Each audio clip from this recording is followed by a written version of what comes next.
Yo, what is going on, everybody? Welcome into Club Jaguar, your favorite Wednesday night Jaguars live show, podcast, whatever you call this thing. It's a lot of fun. And like I said, it's right here on two different channels, my channel at UCF Jaguar and also Jordan's channel at GenJag every single Wednesday night at 8:30 p.m. Eastern time. Super happy to have you guys all on here. But without further ado, we'll go ahead and bring in the co-host. We got, like I said, Jordan DeLugo from GenJag. What's up, Jordan? Not a whole lot. Just got done talking to James a little while ago. Learned about Travis Hunter's, joining the Dads Club here. Heck yeah. So that's pretty awesome for him. Maybe he'll be a boy dad. I didn't even know his wife was pregnant. So good for her. Good for him. Awesome. Yeah, we need another addition to maybe the boy dad club. So hell yeah. We'll definitely see what that is. But that was certainly an excellent statement by you, Jordan. Next up, we'll bring in Jason from Jaguars United. What's up, Jason? Yeah, not much, man. If you guys need some tips on being a dad, just let me know. I wrote a book a couple years ago. You can find it on Amazon. It's Jaguars United Dad Tips. So you can check that out. Yeah, it's pretty good. Yeah. So. I feel like I'll be looking for a while for that. No, it's there. Number one New York Times bestseller, so it's probably pretty easy to find. It's impressive. That's impressive. I never saw that out of you, my man. Yeah, that's okay. I'm a writer. Some people don't know that. Yeah, some people don't. Hey, whatever can make you a buck, Yeah, so, exactly. That is all good. So, hey, today, honestly, I think today's kind of an underrated day. I know a lot of people have different milestones on the NFL calendar, but I really love when the roster not only breaks down to 53 players, but after waiver wires are processed, just because so much has actually built up to this point, right? I mean, you have, free agency, you had the NFL draft, you have undrafted free agents as well. You put your roster at 90 players, and so much work goes into that. But then you have training camp and preseason where you chisel the roster down, and then after everything's down, you look at other teams to see who's available. Then boom, you have your final 53 man roster. Of course, the Jaguars didn't make any moves on the waiver wire today, but this morning they did trade for Tim Patrick. So 53 man roster is here. The Jaguars are set, locked, and ready to move forward. This is the 53 that we have going forward right now. So I want to get everyone's thoughts, man. Jordan, what were your thoughts, I guess, just of today and, even going back to just this last week or so when it comes to just building this final roster? It's been a whirlwind, man. Honestly, preseason, training camp, final 53 or initial 53, the whole thing is just it's like time is standing still and speeding all at once. It's crazy for me just trying to cover it all. But overall, I mean, the biggest takeaway I have from the Jaguars 53 is the amount of veteran depth throughout the roster that is there now that wasn't there in years past. Yeah, absolutely. What about you, Jason? What were some of your thoughts? My thoughts is that it's a completely different roster than last year, which I like. Yeah. It's just a lot of turnover. If we would have trotted out the same dudes as last year, I would have been pretty numb and not excited. But the fact that I can look at every position group and see new faces. I mean, the group that had the least amount of turnovers, the running back group, and they drafted two guys into that group. So I'm pretty excited that there's going to be a lot of new faces. Going to have to get used to seeing numbers and names on the field, which I'm excited about. Maybe these guys will fit better into what Cohen's trying to do. If I were Liam Cohen and James Gladstone, I would have done the same thing. I would have just turned over the roster. So I'm pretty excited to see a fresh group of guys and just a new Jaguars team this year. But does it concern you at all that 1 year ago, this was the best set of players the Jaguars ever put forth in franchise history, and just 1 year later, we got 25 new players? Think how good we were going to be this year if we had the best roster of all time last year, and then now we're even better. We have the best set of coaches, the best set of players. Yeah, I mean complete turnover. I mean, we're really chiseling down and getting the best of the best now. But yeah, I'm excited. Yeah, no, it's exciting. So yeah, the Jaguars, they made a lot of moves. I think one big takeaway here is just the way James Gladstone has kind of moved this thing, right? I mean, I remember a couple weeks ago, I was like, man, I think the Jaguars need to improve in two different positions on the waiver wire, right? And I said, I think defensive tackle is something that the Jaguars will need, some depth there. And instead of waiting for the waiver wire and seeing kind of what what was kind of available there. He, you know, went out there and basically traded for one, right? And Colin Saunders, player for player trade. And then just this morning, right? They wanted a big body wide receiver 5 that could really block down field and stuff like that, and do kind of what I guess similar role as Tim Jones, probably hopefully a lot better, you know, especially in actually the catching of the ball territory. And he went out there and actually traded for one instead of seeing what was available. So all in all, like the kind of moves that he made this last couple of weeks, and even, you know, you're going to wind up cutting Fred Johnson. Instead of cutting him, you get a 7th round pick back, right? So just a lot of movement, enough movement to where the Jaguars didn't need to make any. I guess no waiver claims actually went through. I think there might have been some put in. I think James Gladstone kind of alluded to, like, yeah, they were kind of out there, but of course the Jaguars had the 5th priority, so they don't get the top priority there. So yeah, he was pissed they couldn't trade up. Yeah, that's what he alluded to. Yeah, we can't trade up. We got what we got. I wonder, doesn't it come out at some point when like teams unsuccessfully try to claim players, or does that information I don't remember. I think what we know is that the Jags were like 5th on the waiver wire order, and like all 4 teams ahead of them claimed somebody. So I would imagine the only 2 scenarios are the Jags were completely happy with who they have, they didn't try, or they tried to get one of the players one of those other 4 teams tried to get. So that's what we know. But either way, it's good because that means they were picking the same players the other teams wanted, or they're happy. So it's kind of a win-win. I want to live to see the day where you can trade future waiver wire claim orders, right? We could have traded our claim for next year over to the Browns again and gotten our player that we wanted this year. So. Oh, the NFLPA would never allow that. They would never allow that. Could you imagine trying to keep up with that crap? Yeah. Nah. I can't even keep up with conditional draft picks. I can't even keep up with that. So add something else, I'd be lost.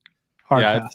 I had forgot that the Jaguars, they have like a 3rd round conditional from the Lions, but it's going to be the end just because of the Aaron Glenn thing. I was like, dang, I was hoping. I forgot about that one with the trade back. But speaking of the trade back, man, it was kind of sad news today about just Caleb Ransall. I mean, he was always kind of in the back of our minds with the injury. He wasn't really around during training camp, kind of like this week-to-week thing. He was in the boot, but then we kind of got the kind of alarming news yesterday when the 53-man roster came out that he's basically on the IR and he's out for the year. James Gladstone was pretty transparent about kind of what happened when it comes to just a non-contact type of thing.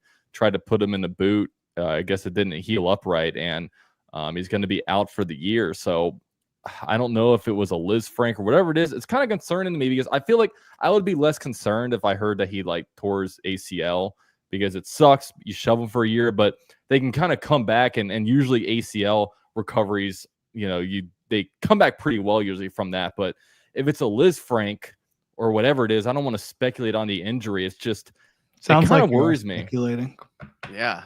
I think I am speculating, but they weren't clear about what the injury was. No, and they don't have to be right now. That's kind of the deal, but we'll find out eventually. And it is what it is. Whether it was an ACL, which obviously it wasn't, but whatever injury it was, modern medicine has come such a long way. I mean, if you're talking about a Liz Frank, Travis Etienne is a perfect example of how you can come back from that and still look very explosive. Yeah. So yeah, Daniel hit it on the head, man. I was with his comment is I was really expecting, hoping to see this, because like Ransall is was known as like a dominant athlete. I got a guy that works for me who worked at Troy when Ransall was there, and he said that like dude's one of the most freakish athletes of all time.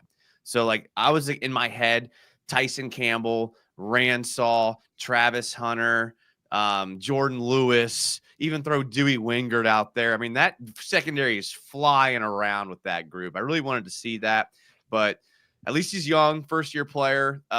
We could see him next year, hopefully. But yeah, that speed and that athleticism that we could have seen with that group would have been like fantastic. Yeah, it sucks. I mean, Yeah, I mean, sucks. there's no other way to put it. It sucks. I mean, he was the first pick after Travis Hunter in that draft, and you know, we're not going to see him this year. And of course, Wyatt Milam will start the year as a backup. So I guess limited action from any of our first day. Of course, you know, we have Travis Hunter, but we're not going to have really that much impact from our day 2 picks going into the season. So yeah, I mean, there's no other way to put it than it sucks, right? I mean, there was going to be a role for him. Obviously, the Jaguars needed speed. He had plenty of the speed, and you know, we didn't even really get to see him in training camp much, right? We never really got to actually see what he was going to be able to bring to the table. So There yeah, there were flashes in training camp before he got hurt, and the flashes were nice because again, he was a dude that like you could just see the way he can break on the ball. And the way he can make plays that nobody else in that secondary has the ability. I shouldn't say secondary. In that safety room, really has the ability to do. And then the fact that he was such a sound tackler, that was one of the biggest things that you saw from him on tape outside of his athleticism. And this was a team that was really bad in the tackling department last year. He was one of those guys they brought in that was going to be an upgrade in that department, and not any longer. And so you now have Eric Murray, who's been an okay tackler throughout his career, and Dewey Wingard, who's also been an okay tackler throughout his career. They might have a higher floor because of their experience, but they do not have the ceiling that Caleb Bransall was going to bring. Yeah, absolutely not. And that, go ahead, Jason. I'm picking your statement just a little bit apart here. I think Dewey Wingard's an exceptional tackler. I think his deficiencies are other places, but like statistically, he's not.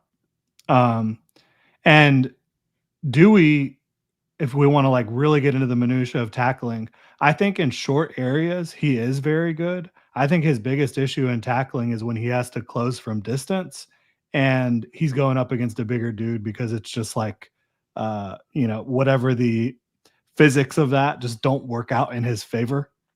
Right. But I like him better closer to the line of scrimmage as a pursuit player. I do think he can play on the back end more in coverage, but neither of these guys is great coming from distance, closing, and making a tackle.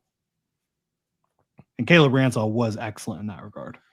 Yeah, and it's just, to me, it's a little bit concerning because we have, you know, we've had Dewey on the team since the Doug Marrone days, and the first opportunity to start on week 1, I should say, is here. 4 coaches later, 5 coaches, 6 coaches later. Didn't he get hurt one year, like game 1 when he was supposed to start? Am I misremembering that?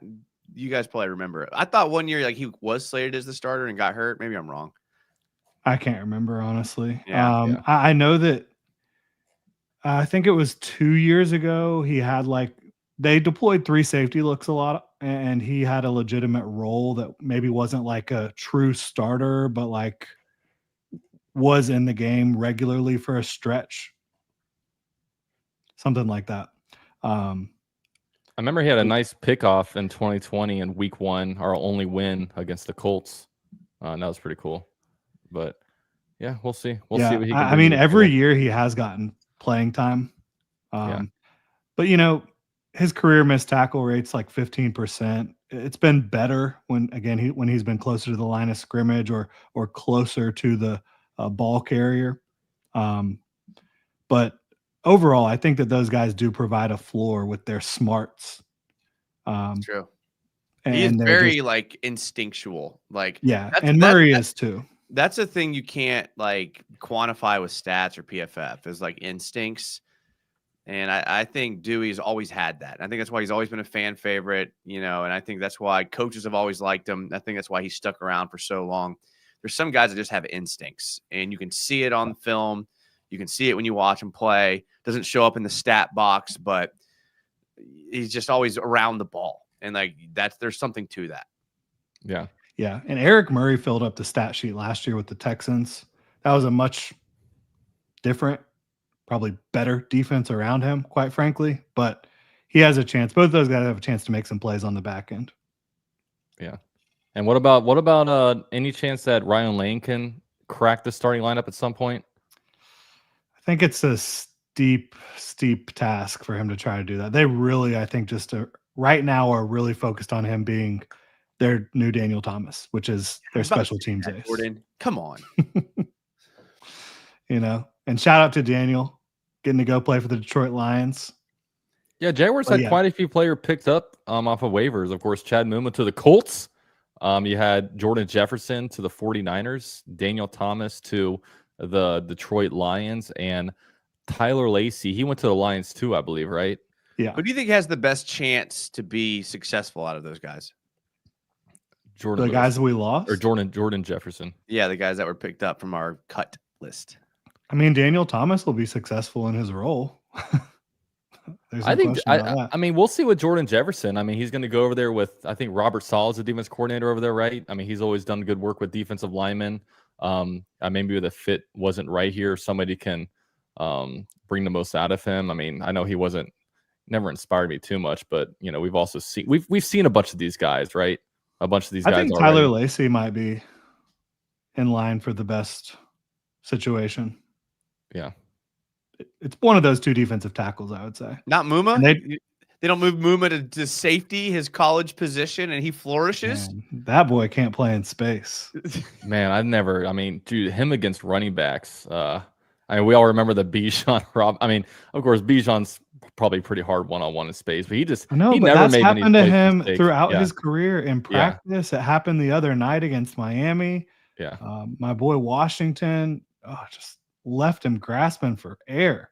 It was awful. Yeah, too many moments. There's too many moments in my head that I remember where he just it just wasn't good. It wasn't good. So I do also want to give a couple shout outs too. I mean, you always got to give shout outs to the undrafted free agents that make the roster, right? So big shout out to Danny Strigo, who's a really good story, right? I mean, played for Minnesota.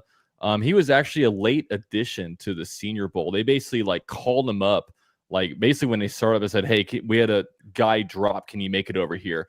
Went right over there, played really well in the Senior Bowl. Not well enough to get him drafted, but just came to the Jaguars, worked his butt off, was making plays in, every single preseason. And he earned the right on the roster. I mean, they didn't, for a while it was like, okay, is this just a placeholder here? But they didn't make any claims. So he he earned his way on the roster, so that'll be really interesting. And also, BJ Green II, another guy comes over from Colorado with Travis Hunter. He was another guy had a really high pressure rate throughout the preseason. He showed some really good stuff. I know both these guys probably pretty big beneficiaries of just the Jaguars wanted to add another pass rusher early on in the draft, but it just never fell to them right. But they earned their right on this roster, and two undrafted free agents make it on a defensive line. So Jordan, I want to hear your thoughts on both of these players. Yeah, I mean, the crappy thing is, even though they're on the team right now, that still doesn't guarantee anything. It's still a very fluid situation, but they are on the team right now, and that's awesome. They made it through training camp. They made it onto a roster to start their career, which is pretty darn cool for an undrafted free agent. Now, Danny Strigow, to me, full effort, full intensity all the time. Not going to be your most explosive, athletic dude, but he just brings it. And his story is kind of emblematic of the way he plays. He plays the way you would expect somebody from that situation to kind of play. And then to me, BJ Green, he was the one that I tabbed of the undrafted free agent pass rushers that I thought would have the best chance to make the team after they announced that undrafted free agent list, just because you go back and look at him at Colorado and he's explosive. He has high energy. He can rush from multiple alignments. And you saw all of that during preseason, especially, but at times in training camp as well. Yeah. So Jordan's going to drop emblematic on us. Like this is some sort of post-grad Jaguars podcast. English I like major, BJ man. Green. Strigow, what I like about Strigow is that he had 5 sacks at Minnesota. I do like that because he can get to the quarterback. I do like that. Gladstone kind of alluded to today they weren't done completely. So like Jordan said at the very beginning, those would be the two guys that were my candidates to be guys that do get cut if they bring someone else in. Braswell would be on that list for me too. That's fair. That's fair. Trammell was a guy that was on that list, and he did get cut. So I'm sure they had a conversation with Trammell that was like, hey, don't expect to be here. I hope they had that conversation with him. Well, and I'm sure they're going to try to put him on the practice squad. Right. And he probably will do okay. But yeah, I like it. The reality of it is, if either one of those two guys are in the game for too many snaps, then we're probably in trouble. So hope they do well in their careers. Hope they grow and blossom. But I don't want to see them too much this year, to be honest. Yeah, that's what is always funny. We always have these discussions about end of the roster guys, but when they do make it on the field, it's usually not under the greatest situations. I remember Trammell, really good preseason last year. When he finally got to see some action on the field, he fumbled a punt against the Eagles, right? So it's we don't want to see these end of the roster guys play too much. We got to hope they can maybe develop and turn into something eventually. But yeah, was definitely interesting. I knew with Trammell, like that was the one guy I said, if there's anybody that's not safe from the 53, it's got to be this guy. Like, they just didn't have the big the big receiver on the roster yet. And, with Trammell, I was like, you could put him on the practice squad. I don't know how many teams are lining up to sign a guy kind of his stature, right? So hopefully we don't see too much of him. But yeah, we got Patrick this morning from the Detroit Lions via trade. A good amount of Jaguars and Detroit Lion kind of swapping over here, right? They get Lacey and Thomas, and then we get Patrick from them. So plus the draft trade as well. Yeah, plus the draft trade. I mean, there is a relationship there, right? Brad Holmes and Gladstone back with the Rams. So and Mark Brunell. And Mark Brunell. Is Mark Brunell still with the Lions? I have no clue. Yeah, yes. I don't know how well Mark Brunell and James Gladstone know each other, but Brunell definitely knows Baselli. That's true. Yeah. That's a good point. So I don't know. Yeah. What's it called? Social says, "Is Muma a snitch?" This goes back to your. We talked about this pre-show. I was like, I called it. Someone in the AFC South is going to snipe one of our guys for our playbook, and Muma probably sings like a songbird when he gets to Indianapolis. Yeah. What's it called? I'll tell you what, man. Oh yeah, go for it. He says lots of veterans on this defense. Only young guy lacking experience is Mason Smith. Depth guys too. Lot of experience. Yeah, I mean that definitely speaks a lot. Just a lot of experience and the experience and speed. That just seems like the main difference between this year's roster and last year's roster. And talent. Did we mention talent? Yeah, I love Tim Patrick being here. I thought that was just chef's kiss. And again, you're not looking for a starting wide receiver. You're looking for a role-playing wide receiver, somebody who can come in and execute specific assignments and also provide a different type of skill from a receiving standpoint than what you have on the roster in terms of your depth. I honestly think, given a certain game plan, a certain matchup, you could see more Tim Patrick than De'Ami Brown. You could see more Parker Washington than either of them. I think that they can be interchangeable, not in the fact that they have the same skill sets, but the fact they have different skill sets and could be more beneficial for a certain game plan in a certain week. So I think that Tim Patrick, I would put him at wide receiver 5 right now, but I think that they now have a wide receiver 5 that can actually come in and do some things for them. Well, I think a big thing here is that the Jaguars want to run a lot of wide receiver screens, right? And how effective is De'Ami Brown going to be at blocking downfield? What about like Parker Washington? I mean, he's a guy that can push some people and he can also catch the ball downfield. So I mean, you make a good point. I mean, he might have actually a bigger impact on this offense than we really think, especially with the way how the run game is going, right? Like if the Jaguars run game, just if they're not making it happen between the tackles, they're going to use more and more screens. And he could really carve out himself a role there for the Jaguars in 2025. So I mean, he's on an expiring deal, I believe. And he was But probably gonna. I mean, they love that Tesla kid, so yeah, it worked out well for both teams. for sure. And that's just funny because again, Tesla is who they got in the trade with the Jaguars. Yeah, It's lots of all players it's swapping all here. coming full It's circle. Yeah, I mean, it just feels weird making trades in the month of August. I'm not used to this type of activity. Yeah. Yeah, it's cool that, and James Gladstone alluded to it today, they're never going to stop trying to improve the roster. That doesn't stop after the 53. That doesn't stop once the regular season starts. It's constant. It is going to be a constant turnover in terms of this roster and trying to improve the roster. And where the defensive line room is at right now compared to where it was like 2 weeks ago, I couldn't be happier. Yeah. Tyler No. Lacey was a starter 2 weeks ago. Yeah. He didn't It's- make the team. It's pretty nuts. And you also want to look back at, like, you know, it's not only is just the amount of roster turnover from this year to last year just really standing out in a big way, but also the 2024 draft class. Okay.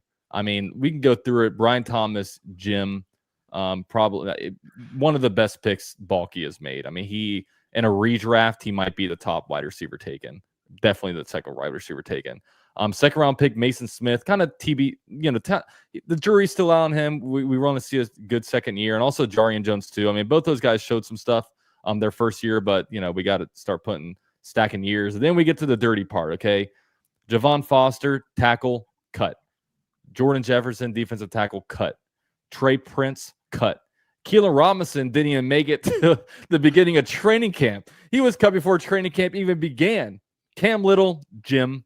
You could debate which one was the better value here, Brian Thomas or Cam Little, because Cam Little, that guy, I'm gonna let him play it out year 2, but he might become the best kicker in the league at the end of this year, and he might be that right now.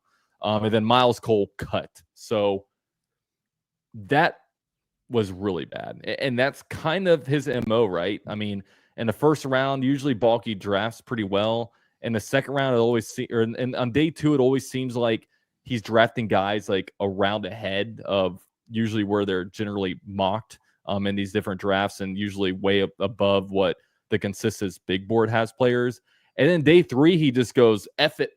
I'm just going to pick the guys I want. And that's kind of been his thing. So, yeah, that's not good. Not good. And what's funny is he's a much better drafter than he is free agent signing guy. Like, much better drafter. Like, if you stack up the guys he's signed in free agency, it's just abysmal. Like, his drafting was one of his best attributes. You know, I would say maybe constructing contracts he was decent at, but I mean, every GM's good at that. But like, he's better at drafting than he is picking up free agents, and he was still bad at drafting.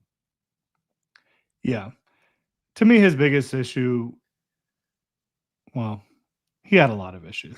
We don't need to. Where do we begin? Yeah. But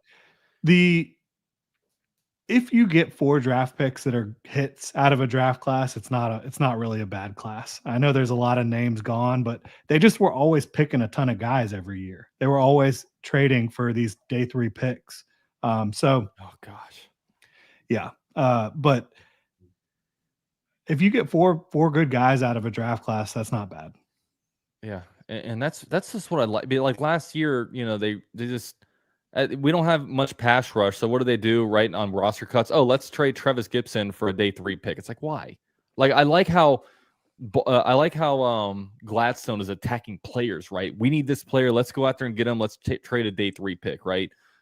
He's just making a lot of it happen as opposed to just stacking like 6th and 7th round picks and turning those picks into Miles Cole and Keelan Robinson, right? So, well, he turned those picks into guys they're excited about right now. Jonah Monheim and Lee Quint Allen, right? I mean, that's good. I'm talking about Trent Baalke using the picks that he got. I know, but what I'm saying is when they do acquire these picks now, maybe there's actually some hope that they could hit on them. I prefer like Monteric Brown and Gregory Jr. personally. Those are the late round guys I prefer. Hey, there's nothing wrong with Buster. Besides his, ability to get on the field. I will say Buster's first game starting was pretty impressive because like it was Thursday night against the Saints and they were targeting him and he was holding his own. Like I think he had a Saints? game-winning pass breakup He played well against the Saints 2 years I mean, we ago. don't need to- You're right. He's good. I didn't realize that. Okay. Hey, For a late round pick, I think being able to be somebody who a new regime thinks of as a reliable depth or even somebody competing to be a starter, that's a hit. we also needed him in a pinch, right? You don't want him starting a whole season, but if he can come in there for a game or two and hold his own the way he did, I mean, it's good depth, right? He also like listen, I like Buster Brown. Okay. The point of what I was saying was about Balky, who drafted Gregory Jr. in front of Monteric Brown from Wachita Baptist. Okay, that's my problem with Balky. It's not with Monteric Brown. It's the fact that this guy looked at both of these DBs and said, you know what? Greg Jr. is the better guy. Let's take him before Buster Brown. So it's hard for me to give credit to Trent Balky when he completely whiffed on a guy at the same position in the same draft. That's my point. Hey, it makes sense. Nobody needs to be throwing around too much credit to Balky right now, so I'm here for it. You had some I'm nice with you, first round Jason. picks. You had some nice first round picks, Balky. But outside of that, your relationship management, your roster building, these ridiculous free agent contracts. Just terrible, dude. Yeah. Just terrible. We're still like having to dig out of that hole.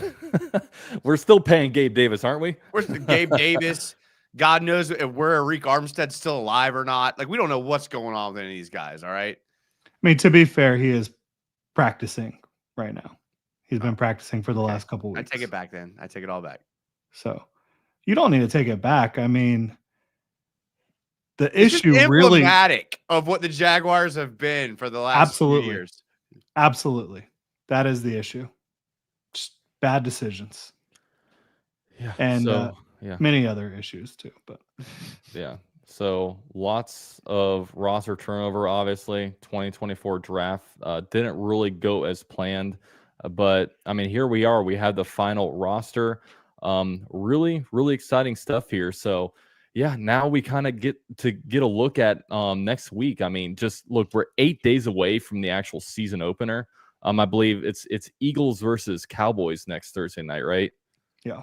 Yeah. So that's going to be fun. I'm looking forward to that. And obviously the Jaguars against the Panthers opening game. And this one, man, if you actually look at the schedule, it's like you don't want to call week one a must win, but man, like the way the Jaguars start the season, I mean, you had the Panthers who were not very good this preseason. I mean, there's a lot of big question marks around them. Jaguars, are pretty much everybody's kind of picking them nationally.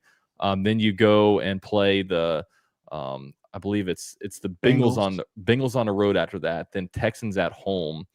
Then you have 49ers and then Chiefs on Monday Night Football. So with that one, like, yeah, you want to come out of these first 5 games like at least 2 and 3, and ideally you get one of those wins against the Texans. But like Jordan, with this Carolina Panthers game, are you calling this a must win? Yes. If your job is to make the playoffs, if that is your task this year, you've got to beat the Carolina Panthers in week 1. You need to do it for confidence. You need to do it for the standings. You need to do it because of your schedule after that game. There's so many reasons it needs to happen. Biggest reason is they're a more talented team on paper than the Panthers. I mean, they should beat the Panthers. Yeah. The only thing I would just like little notation is that week 1s are always weird. Like every single year in week 1, weird stuff happens. 100%. I know the Jags need to win. But I do know that week 1s are weird. You can look at all throughout history. You get the weirdest teams beating the weirdest teams, and you're like, oh, what? Everyone goes panic week 1, and then throughout the course of the season, it tends to even out. So I agree. I'm not saying I disagree with you, but just everyone remember week 1s are weird. You're going to see some like top ranked team lose a game they shouldn't lose week 1. That happens every year. So I just like to keep that in context. I hope it's not the Jags, but week 1s are always weird every single year. Yeah. Yeah. There's no question about it. Really, I mean, you can look a couple weeks into the season a lot of times, and it's like, what? That doesn't make Yeah. sense. Yeah, it But usually takes 4 weeks for things to really start to get a clear image of what teams are what and the issue stuff is the like that. Jags don't have 4 weeks to F That's fair. around. That's Yeah, fair. they don't. We learned that last year, right? You just gotta hope that maybe we're the weird team that beats one of these teams, right? Like we're the weird team that beats the Chiefs. Like we're the weird team that beats the Bengals. Like that could happen too. So Well, like, Jaguars overs, Bengals D is going to be fascinating. I Yeah. mean, that Like, could I be a don't- shootout. I think I'm excited. I was kind of down on this roster at the beginning of the season, like preseason. After kind of watching some stuff, like they've kind of brought me back, and just because I've kind of like for example, like I wasn't pumped for our tight ends to be Hunter Long, Brenton Strange, and Johnny Mutt. Like that doesn't excite anybody. But when you see the way that Cohen uses them, and like Munt and Long being like extensions of your offensive line, you're like, oh, this actually like makes a lot of sense. So when I started to kind of see the way these players were being used, it got me a little more excited. So I am a little more optimistic than I was like a couple weeks ago for sure. I don't want to like pump it up too much, but I do think almost every veteran stopgap type of player that they added is exactly in that mold that you're talking about. They have a specific vision for that player in their offense or defense, and it's a vision that that player has shown that they can execute. Yeah. It's just hard when you look at the schedule though, because these first. So before the bye week, the schedule looks at home against Carolina, at Cincinnati, home against Houston, at San Francisco, Monday Night Football at home against the Chiefs, at home against the Seahawks, and in London against the Rams. So I mean, at the very least, like 4 out of the first 5 games, I don't care what happens to these teams, the Jaguars are going to be the underdog in those games, right? Yeah, For sure. So it's there are hard. a couple Like, things that are interesting to note real quick. I just want to say Adam Thielen no longer in Carolina. Rashee Rice not playing Kansas City. Rashee Rice not playing Joe for the Mixon? Chiefs. Joe Mixon not playing for the Texans. So those are 3 things to keep in mind. I don't Joe think that they're Mixon gonna- kills the Jaguars. Jaguars Yeah. have never been good against Joe Mixon. I think that all those things matter. I don't think that they're going to change like the national narrative on who's going to win those football games, but I think that they do matter. No, they do. And I mean, even history matters. Like if you start off the year 0-2, like statistically speaking, like your odds of making the playoffs are very low. And of course, it's not impossible, but man, We've seen the Jags do it. have we? Have they multiple started times. off 0-2? Oh yeah, Right? no, we've seen them start off 0-2 and not made the playoffs plenty of times, right? I don't think we've ever started 0-2. Oh yeah, the playoffs. Okay, you're right. They were 1-1 in 2022. Yeah. And 2017, they beat the brakes off Houston week 1. Yeah, they didn't start poorly. They were kind of middling for a while, and they got hot. Yeah, they were like going around 500. They made a 96, maybe. Was it 96? I mean, I don't That remember. was before Dalton was alive, so you can't cite that. I was born in 2005. I'm just barely allowed to drink in Club Jaguar. All right, let's see here. But yeah, statistically speaking, it's like I think it's like I don't know. They Daniel's won in the week chat, 1 right? that year, Daniel's in the chat. He can give us the number here. What's the percent of teams that make the playoffs that they're starting 0-2? It's definitely not in the Jaguars' favor. So, and a big one here is like even Houston in week 3, because like of course it's Houston. Of course it's at home against Houston. Jaguars haven't beat Houston at home since 2017. When, by the way, that was the year the Jaguars made the playoffs and Houston was dog water. So it's been forever since the Jaguars have beat them at home. And then after that, your next AFC South game isn't until week 10 when you play Houston again. So if you lose that one, you're going to be 0-1 in the AFC South until basically halfway through the season. So they have to get over that. This is the classic Jaguars schedule where it looks incredibly favorable at the end of the year. It does. And that's Trevor when they're probably Lawrence have to make the run. And Tyson Campbell and Travis Etienne, they'll all be injured, so I can't wait.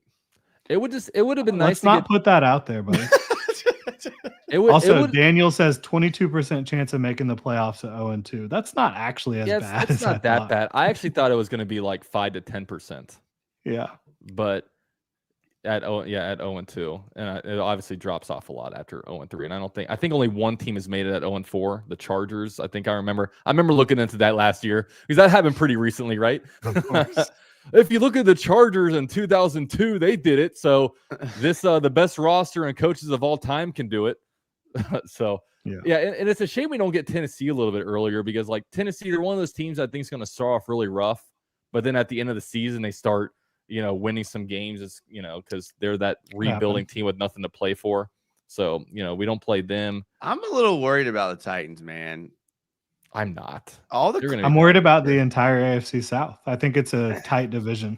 And maybe not even this year, but all the clips I'm seeing of Cam Ward, and I like Callahan. I know people don't. I like his offensive scheme, the way that he does things. I'm not gonna get into it, but I do like the way he like calls plays and his play scheme, what he does.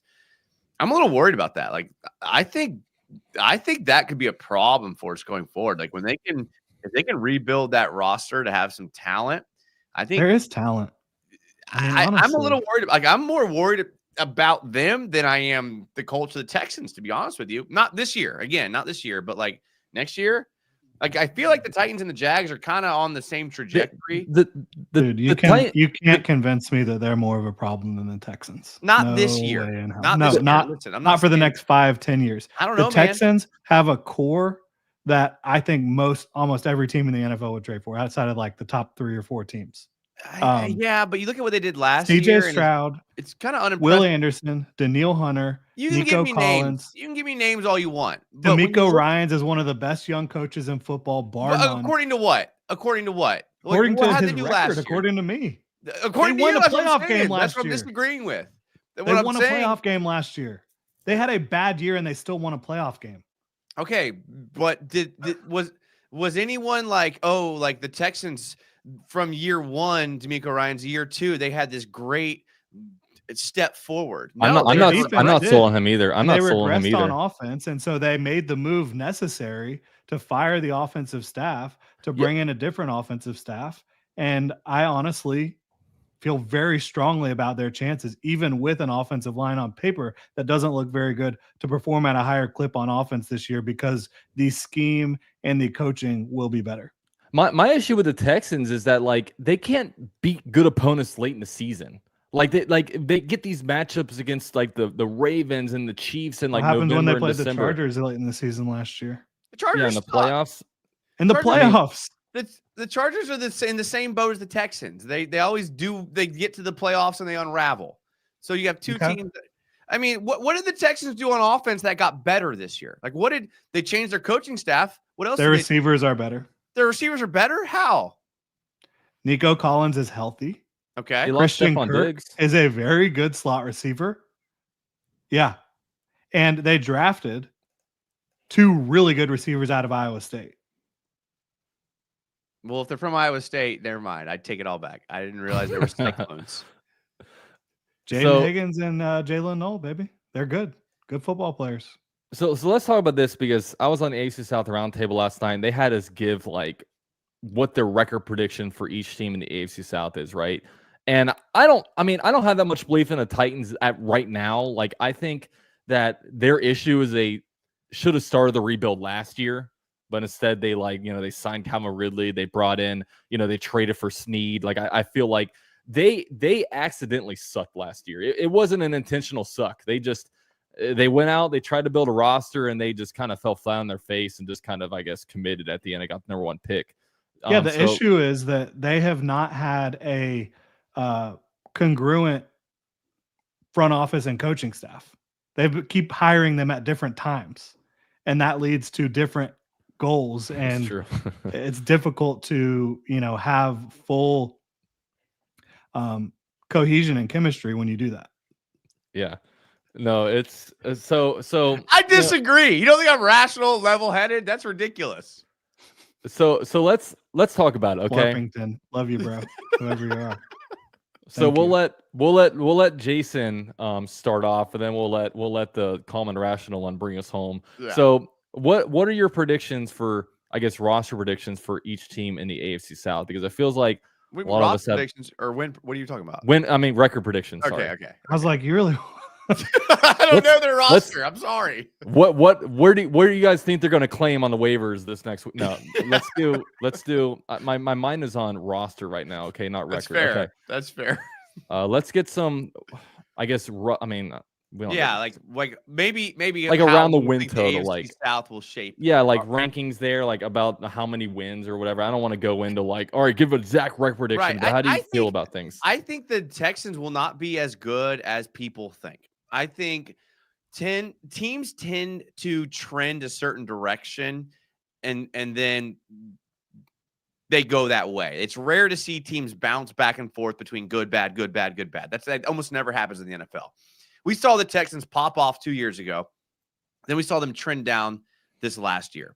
Like Jordan said, they replaced their entire offensive coaching trended staff down by making the playoffs and winning a playoff in a game. terrible AFC South and beating the Chargers. You can't convince me that that's a team that's destined to be good. Okay, that's the Jags did that. Okay, the Jags won the AFC South and beat the Chargers. Okay, so that's what we're talking about here. So I and think, then they sat on their hands. okay, that's what the Chargers do. No, That's what it is. That's what the Jags did, is what I'm I saying. think at the end After of the that. year, you're going to see what you saw this year. You're going to see the Texans and the Colts fighting for that AFC South. It's going to come down to the last week of the season, just like it did last year. And then I think the Jags will be in the mix potentially. So you're going to have a 3-horse race there for the AFC South. Someone's going to limp in to the AFC South playoff race. And then it's going to look a lot like it did last year. I think the Titans are not going to be like in the running for the playoffs, but I think they're going to start trending upwards because I do like Cam Ward and I do like Callahan. So I think this year you're going to see a 3-horse race between the Jags, Colts, and the Texans. Whoever can find some luck and some bounces at the end of the year may end up winning it. And then I think in next year, you're going to see the Texans in a bad spot. You're going to see the Colts in a bad spot. And I think you're going to see the Jags and the Titans kind of emerging as the 2 teams from the AFC South. Interesting. Let's hear from you, Jordan. I think the Texans are going to be not only a top 4 seed in the AFC, but actually one of the 4 best teams in the AFC, not just because they're winning the AFC South. I think that they're going to be excellent. I think they're going to be much better coached. They're giving CJ Stroud a lot more freedom at the line of scrimmage to check in and out of plays than he had last year. I think that it's just going to be much more buttoned up on the offensive line in terms of just understanding your assignment. Like, they were atrocious at just allowing, they're not even getting beat one-on-one, but just like allowing free runners, right? And so they've overhauled a lot of that. I don't love the talent on paper on the offensive line, but I love the talent everywhere else on their roster. I think they're going to have the best defense in football. If not best, top 3 very easily. And then I think that CJ Stroud with these receivers is going to be tough to stop. So I'm going to have them at like 11 wins. I'm going to have the Jags and Colts competing for second in the division. And I'm probably going to give it to the Jags because I believe more in what they have going on overall at the quarterback position by a wide margin, even though the Colts have done it respectably without good quarterback play over the last several years. That is a difficult way to live, very difficult way to live and continue to find success. I think that they're still going to be right there in the thick of things, but I'm going to take the Jaguars to finish ahead of them. And then the Titans bringing up the rear, but not by much. I think the Titans will be competitive this year. I think Cam Ward will make them exciting, and they have talent across the roster more than a lot of people are giving them credit for. But overall, the rookie quarterback with the inexperienced group of pass catchers outside of Calvin Ridley and Tyler Lockett. Tyler Lockett's, a little up there in age. I think that there's just going to be a little bit too much variance for them to be really in that like close to double-digit wins type of range. I think it's going to be, 6, 7, maybe 8. 6, 7. Wow. Okay. So that's where I'm at with the AFC South right now. Yeah, and I know for myself, I mean, I think the Titans will start off not very good, and they're gonna be one of those teams that starts to rally a little bit late. They got a young roster, got a young quarterback. They'll start being able to close out games toward the end, but I'm still thinking maybe like 5, 6 wins for them. I don't think the Colts will be that good. Like, I think Colts actually have like a decent roster in place, but I almost wonder if things are getting stale. And I think like last year, Pat McAfee was really calling into question like just the culture over there, right? And culture is a huge thing. Like, we know that over here. Like, you can have talent, but if you don't have the right coaching and if the culture isn't set, and we know Chris Ballard's been there forever, and since Chris Ballard has been the GM there, he's seen the Titans win the AFC South, the Jaguars win the AFC South, the Texans win the AFC South, and he hasn't done it. He's just watched all the other teams do it, right? And he's doing things this offseason he's never really done before. He's actually, paying the price for these premium free agents. And, it's almost like he's kind of GMing like it's his last year as a GM. So they're a team, and obviously now they're sitting Anthony Richardson. So it's going to be Daniel Jones at quarterback for them. But they're in a weird spot because, like, they could get potentially like 8 or 9 wins, but I don't know if they're in some kind of like a playoff mandate, because now with new ownership in there, they might be tempted just to put, because we all know what happens when there's new owners, right? They want to put their own stamp on the team. They want to bring in their own guys, and especially for how long it's been going on over there. Like, they might want a complete restart on the coaching staff and the front office. They're going to figure out what to do at the quarterback position. And, they're going to figure out what to do with, some of these guys, like the talented guys like DeForest Buckner, Quentin Nelson, that might be getting a little bit older. So I think they finish with maybe 6 or 7 wins. I don't think they're going to be that good. Jaguars, I think the floor is like 7 wins. I think the ceiling could be like 10 wins. So I'm going to put them maybe at like 8-9, 9-8 kind of range. And hopefully they can squeeze out a couple more games out of that. It's just a lot of question marks with the Jaguars, right? I mean, brand new roster. We all know there's a brand new coaching staff and stuff, but a lot of it just sits on number 16. Like, what kind of year is Trevor Lawrence going to have? Like, we've seen how well he can play, right? And we've seen, but we need to see more consistency. We need to see it more week in, week out. It's a big year for him, and I'm tired of every offseason kind of defending him, saying next year's going to be better, but I feel like we have a lot of good stuff in place for him to be successful. So I'm gonna put him there. Texans, I'll keep them at 10-7. Like, I don't know. Like, everyone said they're gonna make that next push last year to be up with the Ravens and Chiefs and Bills, but they didn't really make the push. They're definitely a tier away from those guys, and I just don't know how much better they are. Maybe that's me just because I don't like the Texans, but I don't think they're gonna be that much better, to be honest. So we'll see. We'll see. I know Westall had the Texans winning the AFC South, which is unfortunate, but there are some people dark horsing the Jaguars to win the AFC South. I know when you actually see like consistent stuff, most people are saying Texans, but there are some people out there that are putting the Jaguars as potential winners. So I don't know. That could be really intriguing if that happens. Yeah, the Jaguars, when they've gotten new head coaches as of late, new regimes, there's precedent for them making a run to the playoffs and winning the division.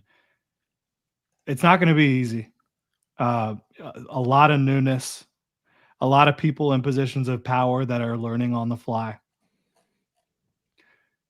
But I am excited for them.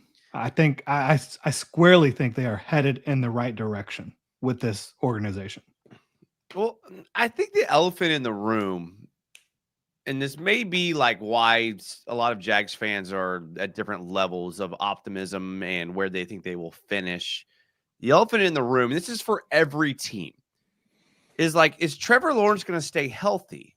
And again, every team can say this about their starting quarterback, but we just have back-to-back years of him not staying healthy. So is it fair to say that, like, if Trevor Lawrence stays healthy all year, this team hits the ceiling? And if he can't, we hit the floor? Is that kind of the reality of what we're all saying? Or obviously it's easy, no-brainer, duh. But like Trevor's got to stay healthy, right? Like, that has to be But is Trevor is the health really that much of an issue for him? Because you look at the injuries, like he got his ankle like stepped on in 2023. Right. That was rough. Alshire put an elbow to the forehead. Like I don't like. It's not like that's not why he missed the end of the season. Well, I mean, I know that, but it was the shoulder. But and that was his own fault. And he didn't have off-season surgery on it, so it's not like Trevor Lawrence is out here running down the line and all of a sudden he's pulling up with a hamstring and that's his issue. Like, maybe a Tyson Campbell might have issues with, but I don't know. You can go on. I just don't know if I don't know if he's necessarily an injury guy, even though of course he's had injuries. I just think they're a little bit. I don't think he's an injury-prone player, but if it happens again, absolutely, you have to say he is. Yeah. I mean, and that's the NFL. I mean, most people you could say not their fault, right? And it just, I just feel like that's the elephant in the room. It's like if Trevor's healthy all year, this team could be good, but it's been 2 years since we've seen Trevor do that. So I feel like that's kind of where Jags like levels are at. Is like some Jags fans are like, well, Trevor's gonna miss 6 games, and then you got Nick Mullins in there who's got a noodle arm, and then I don't think that he would play. What do you think would happen? I think they'd make a trade. I honestly do. Which is a deal. So I also think the question though is like, how good can the defense be? Because I worry about that. I mean, I think they can be good, but there's a lot of question marks still. And I think if Trevor Lawrence and this offense are humming, this defense can be opportunistic. They can force turnovers. They can be kind of like the 2022 Jags defense. But if you're having inconsistencies on offense, I don't think this defense plays very well. Yeah, and that's the thing. We got to generate turnovers because that's been because I know like maybe the Jaguars didn't necessarily have the best defense in 2022, but man, we were able just to commit turnovers like crazy, and we had a third pass rusher, right? So it's sometimes you just have those years where the ball kind of bounces your way, and unfortunately, so far in the preseason, it really isn't. I mean, you got one takeaway in the preseason. I hope that doesn't carry over into the regular season. But you can't really. I know it can't, but it's just I haven't. If we had like 5 turnovers, like I'd be feeling a lot better. But we'll see. It's just you haven't seen the starters enough to really make an Starters assessment. didn't even play last week. Yeah. No, I hear you. So we'll see what happens. I do want to get some super chats. I'm sorry, guys, I haven't gotten. Yeah, let's do it. Yeah, B New became a member of, I believe it's Jordan's channel because he's been a member of mine. So thank you, sir. Jordan, what do you call your memberships? I know I have like Pride of. It's like meow, roar. Wow. Something else. Yeah. All cat stuff. Lots of cat stuff. Jason loves it. Jason loves it. I had to not say a joke that you guys would be mad about. So let's just move on. Yeah, I don't. Yeah. You could say it on my channel. Okay? I don't know if it's approved on Jordan's channel. Move on. Jordan's a media guy. Okay, we gotta watch. You're right. Exactly. Tekken says better GM Balky or Jeff Carson draft day movie. I hate that because it was the Jags that they pulled off that stupid trade with in that movie. Loved the movie, but when that part happened, I've never been able to rewatch it because of that. Got to be Carson. It's always those movies like if you're like an expert in whatever the movie is, like if you're a fugitive, you're gonna hate like jail movies, right? If you're a football fan, you're gonna hate.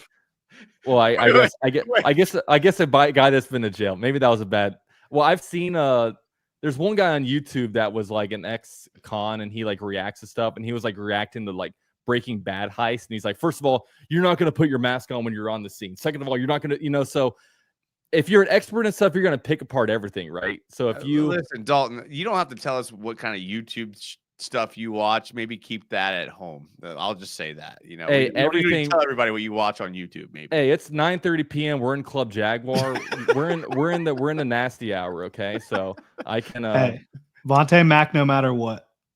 That's all I got to say. Jeff Carson, baby. All right, so we'll move on to Shane. He says, what does it tell you that we address interior defensive line and wide receiver more than safety, especially with the Ransall injury? And an already questionable at best position. Well, I think the issue at safety is more starting level than depth. Like we had the depth, right? Yeah. It's just the starting caliber stuff that's, I mean, have we kept Daniel Thomas. He's a solid player They for have us. like 6 number 3 safeties right now. Yeah. And you're not finding starter really level talent. And the waivers is filling out the spot 50, 51, 53 on your roster. My only Eric problem Murray is started for a good team last year. My only problem is Antonio Johnson. I really haven't seen much out of Antonio Johnson to make me a believer. He's had a good camp and preseason, and he is a really good special teams player. That's what you definitely can say about him. I'll trust Heath Farwell loves. I mean, don't trust me. Trust Heath Farwell. Heath Farwell loves that dude. I do like Heath Farwell. I do like him. So we'll move on to another Max. He gave a 904 donation. He says, "We have the best running back room in the division." Interesting. What do you guys think about that? I think Jonathan Taylor probably have something to say about that. I was about to say that exact same thing. I mean, I like Tony Pollard. I know Tajay Spears is injured right now, but that's a pretty good duo right there too. And if everyone on the Texans is healthy, that they're clearly better, but they're not. Yeah, Joe Mixon if he's healthy, but so is Chubb going to actually be RB1 when the season starts? Damian Pierce will probably be RB1 because that's true. Yeah, but and they're going to be doing more gap/power run concepts, which fits Pierce more than the previous offense. And Pierce has shown he can be a good back. Like, is he consistent? I don't know, but like he can be. I don't know if he will be, but he can be. Dude, Damian Pierce is going to come in here and run all over him. 100%.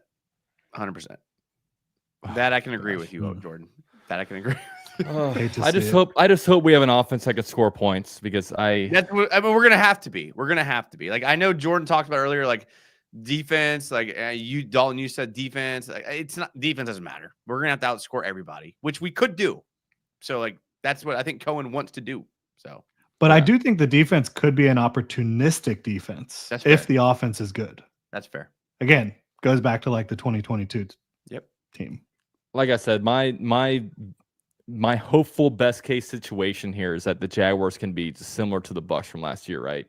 You make the playoffs because you have a really good offense that scores a lot of points, and you ultimately don't go very far in the playoffs because you have a defense that holds you back. I mean, I think that's I guess it's fair assessment as possible. But you may be right. I hate that, but you may be right. I mean, like obviously, like it'd be great to make the playoffs. I don't want to be that person that's like, AFC South is just good enough type of thing. But man, if we can somehow get into the playoffs this year, I mean, just get into the playoffs and then I don't know. I think that'd be a really so on good that spot. note, who's kind of made me like a little bit of a believer, and I was not for it when it happened, but Dwan Smoot has kind of made me like that. Dwan Smoot coming in as DN3. How you gonna doubt Dwan Smoot? I'm not gonna say anything. Look, Smoot and Ogba, Gardeck, Abdullah, maybe. Yeah, remains to be seen in a real game. But these guys can get after it, and they can execute in different ways. And I asked James Gladstone today, like, there's been so much turnover on the defensive line in the last couple of weeks. How do you feel about where's your comfort level with this group? And he brought up something I've talked about a lot, Ogba and Smoot and Walker being able to rush from the interior. Wait, can we take a second? Can we just take a second? It took an hour and 5 minutes for Jordan to pull the "I asked James Gladstone today" card. I heard him. Like it took an hour. Like you can I respect like an hour. Okay, that's fair. I heard Jordan asking the questions. I'm on a show with that guy later. I felt super famous and important. Yes, but yeah, realistically, I think that they got guys that can kick inside and do a good job from that perspective too. So I like the front. I think Eric Armstead's going to have a good year. How about that? Jason doesn't like to hear that. The operative word, think. I think.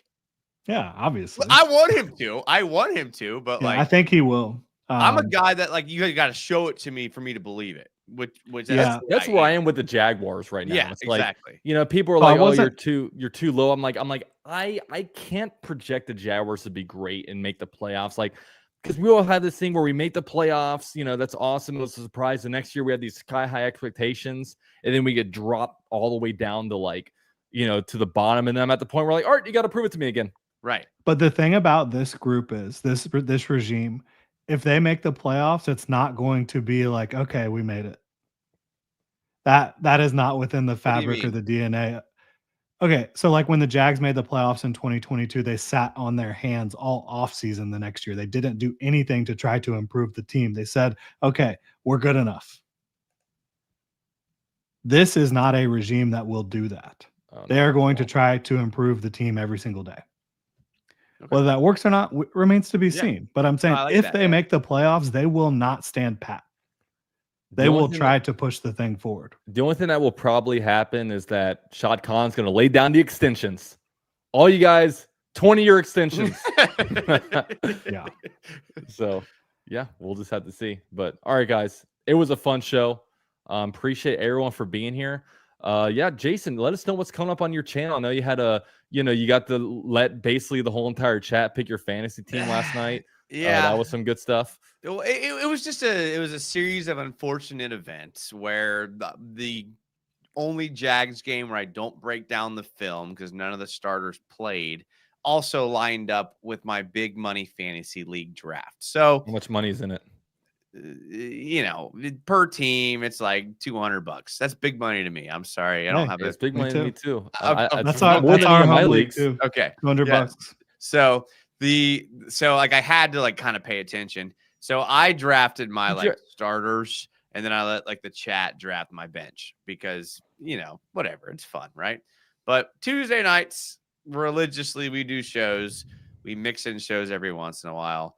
I seem to be going on Twitch more than YouTube because I don't know, I'm a degen. So Jags United on Twitch if you care. If not, Here's my issue with your draft though, Jason. You had 5 bench spots open, and you drafted Cam Little.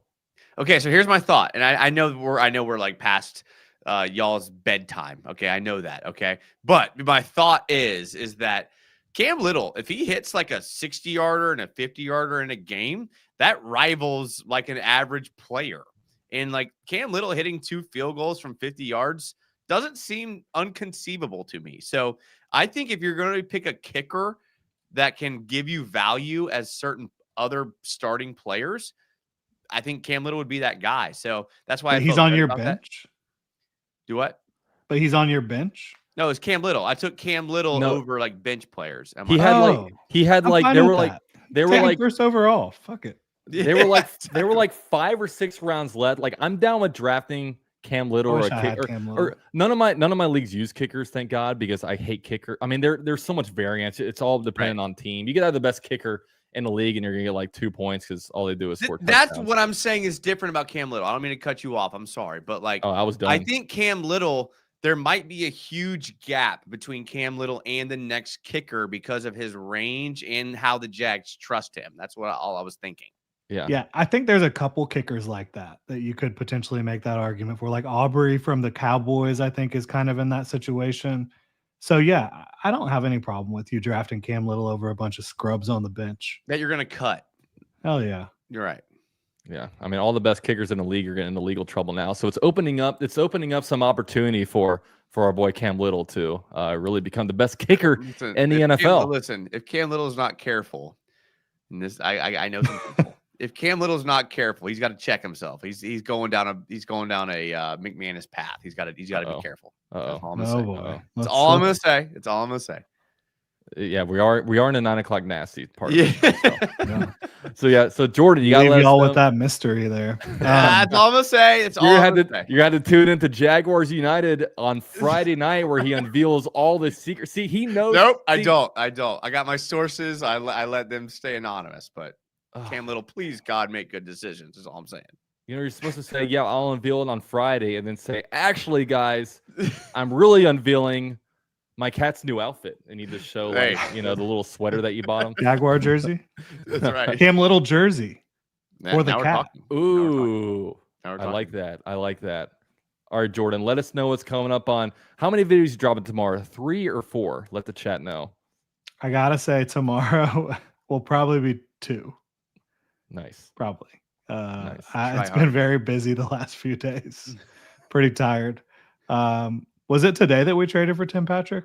It Yes. was this morning. Yeah. Yeah. So I've been making content today since like 6:50 a.m. What a life. So What a life this grinder. guy leads. It's a pretty grinder. tired. And I did a lot of shipping today too. Nice. Giving out the merch. Yeah. So It's a great time of year before the record turns around where it's time to buy merch, guys. So, yeah. And I don't know where Jordan- it is. And Ginjag's Ginjag.com. got great stuff. They do, They yeah. really do. No, Yeah. it's good stuff. And consistent too. I mean, I don't know how many other shops, Jaguar independent like Jaguar merch places have been coming out with it as long as Ginjag. So he's gone through all That's right. he knows the best vendors. They're all vetted. He's going to get you the best stuff. So yeah, ginjag.com/shop, right? That's right. Nice. I got Almost. the plug. I got the plug. Nailed it. There we go. But all right, guys. Appreciate everyone for being What about here. you, Dalton? What do you got coming up? He wasn't ready for that. Yeah. Dude, I don't know what I have coming up. I'll figure something out.